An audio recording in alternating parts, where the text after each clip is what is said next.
Ryan and Condell and Wes, he's really a snake, and they put him in a lot of really good pits, and the kind of turf that any snake would love to be in. Yeah, I mean, that's who he is. Yeah, again, I say I'm not a snake because for me, Snyder is trying to survive and do good. It just doesn't look that way to everybody else. Yeah, but he's also, I think he's a good guy too, and I hope that also comes out. I don't think he's just sort of an icky person, you know. Well, something you said in the panel was that he's a survivor, and I think that kind of like perfectly encapsulates the character in a lot of ways. Do you think there's anything he wouldn't do to survive? I can't think of it. But that's what's neat about him is that the bar would just get, raised further and further, and the goalposts put further away. Again, and so what's interesting is that here's a man who will readjust his moral stance, his ethics, or just his, sense of how to survive, and he'll pretty much do anything. And it's interesting too because, Will and Katie kind of have to trust Snyder in order to get them out of the block. And on the one hand, we understand that dilemma, and on the other hand, we're like, no, this is going to go badly so fast. But what's also good is that they keep Will and Katie cautious. I mean, there's never, like Katie especially, and Sarah does that so well with me that I don't like you at all. Because Sarah and I don't like each other anyway, so it makes it easy. But that's good writing, is to make sure that everybody in this situation, at least there's two sides that don't trust each other, and yet we need each other.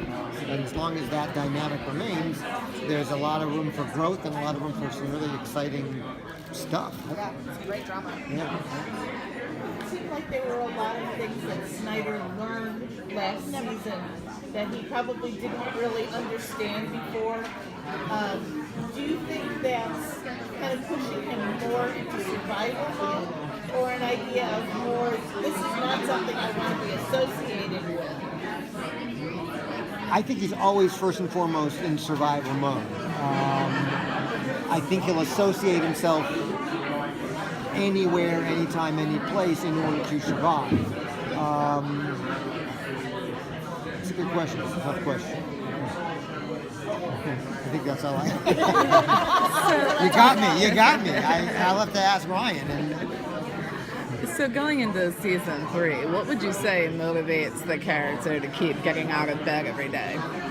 Well, in our world, sheer survival, and certainly as the season ramped up, ramped to a close in season 2, every minute was how do I stay alive into the next hour? Exactly. There will be some, season 3 will start after a little bit of time has passed, so it won't be quite. Oh, here he is. Really can't believe anything Snyder said. I just gave it away. So there will be some kind of a reprieve, so Snyder doesn't have to get out of bed thinking, well, at any moment you could die in this world. But, the dragons aren't quite at the door. Is that mixing a metaphor? A dragon at the door? It's a wolf. Wolves are not quite at the door, but they're looking outside, and things ramp up really quickly. So I'll be getting out of bed soon enough. Not sure if I'm going to make it, get my feet to the floor. So. Last question, guys. Choosing new projects and new characters to look for. Yes. What is your motivation in something new? Does the character speak to me? Do I like the piece as a whole? That's really the first. I mean, there's some great characters written in a stinko piece, and it's still fun to play. But you want to see it when all the things are sort of, cooking on the same cylinder. I've mixed my metaphors again.